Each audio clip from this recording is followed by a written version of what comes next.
leadership work isn't therapy. So, and I say this because often people are like, are we doing therapy or coaching here?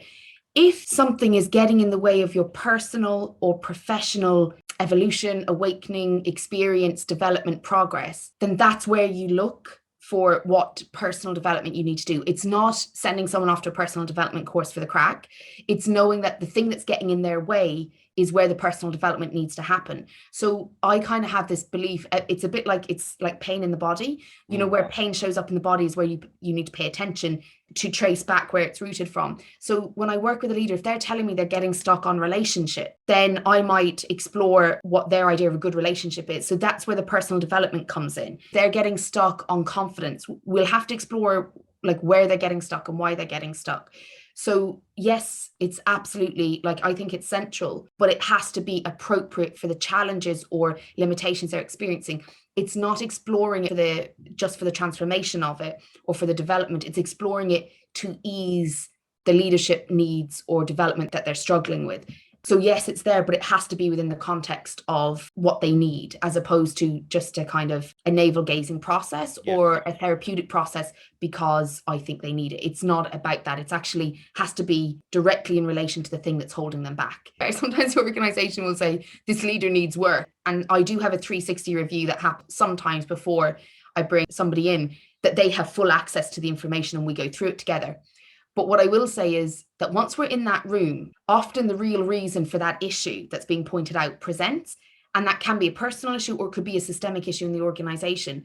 So yes, I take into account what the organization is saying or what the feedback from managers are, but I also know that that individual has a rationale for why that's happening, and that's as important. So we have to work at it from that place, even with the information from others. And I just think that's good practice. Like, I remember working with a leader. I worked with him for about 2 years, and he said, come work with my team, because he'd made such progress, right? So he said, come work with my team. I'd love you to do some work with my team. They could do with it. So I went in, and he wasn't in the room because I was doing work with the team, and I was never going to cross the line of sharing.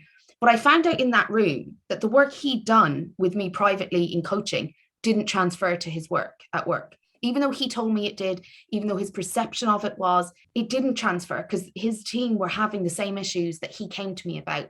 And when I worked through it, I realized what happened was his perception of himself changed, but his behaviors hadn't. And I hadn't included the organization enough to measure that the changes were happening. Whereas now I do. So now I'm very clear that for real progress, it's not just does the individual think they're progressing, it's how are they behaving in the system? And what kind of evidence do we have that that's happening? There's loads of ways to do it, but I don't just think the individual's perception is enough anymore, because it's not enough. And I think that's where a lot of leadership development is losing out, is it tells leaders new information, sends them off into the world, and then the leaders have to do what they have to do the way they've always done it. And it's kind of causing this tension where people are saying to me, oh, you've been on a leadership course because I'm using new language or using a new approach. And I'm like, yeah, because you haven't integrated it into the way you work so they can tell, but also they may be pointing out that you're talking the talk, but not walking the walk. That kind of feedback from your team is information about you doing something. Because generally, if you've made improvements and the team feel it, they're not pointing it out in a snarky way. They're just glad that they have an improvement. And that can take a while to acknowledge. So I don't expect that feedback straight away. But generally, when teams see that they're going to benefit, they tend to be happy with the results to some degree. So if you're getting that kind of snarky feedback, something's happening that isn't translating as clearly from what you're doing to what they're experiencing. Or there's enough water under the bridge that they don't trust you to actually uphold the progress. But again, without that feedback, we can't explore that. So you just think you're doing your best. The vulnerability is directly related to your conflict with accepting people experiencing you the way they experience you. I don't have control over how other people experience me, right?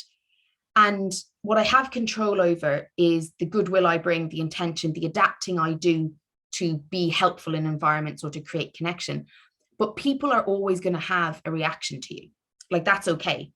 But you have to be able to filter that and know when the feedback is feedback for you to utilize, and when the feedback is feedback about their experience of you, which is filtered through their filter.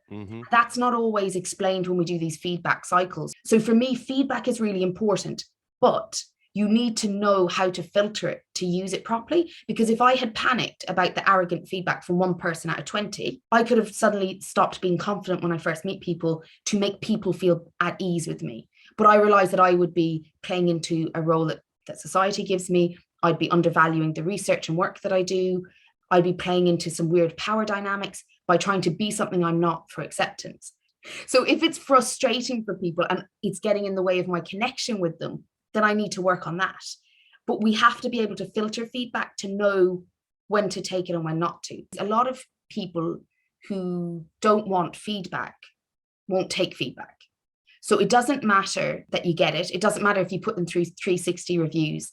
If people have traits that are so self-serving that everyone around them is just a pawn in them getting their needs met, well, then feedback won't matter, no matter how honest you are, no matter how direct. They will pawn it off as something else. One of the things we have to think about around feedback is, am I scared of the feedback? Which is one thing.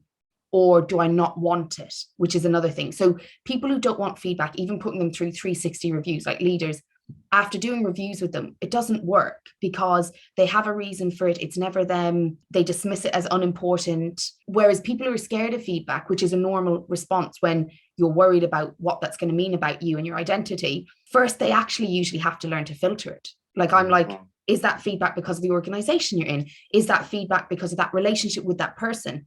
And then is that feedback because of your behavior? Like, is there a pattern? Have multiple people said it? So I do think feedback's important, but I think we now have a feedback culture which isn't critically thinking about feedback. And we need to critically think about feedback, because some feedback is actually harmful. Some feedback is about putting you in your place, especially if you're a minority, or if you've experienced minoritization or marginalization, then you may have people giving you feedback, which is get back in your box. If you're somebody who doesn't take feedback, they may just lie to you and tell you good things.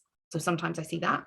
And if you're somebody who wants feedback but is nervous, you might have to learn how to read feedback properly.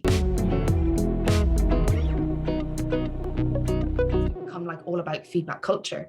We're not thinking critically about the fact that all feedback comes from a person who unconsciously or consciously has an agenda as well. So you have to look for patterns in feedback rather than individual feedback, because sometimes it's not helpful. There's actually a cultural piece has to happen. So embedding feedback doesn't necessarily make it safe for people.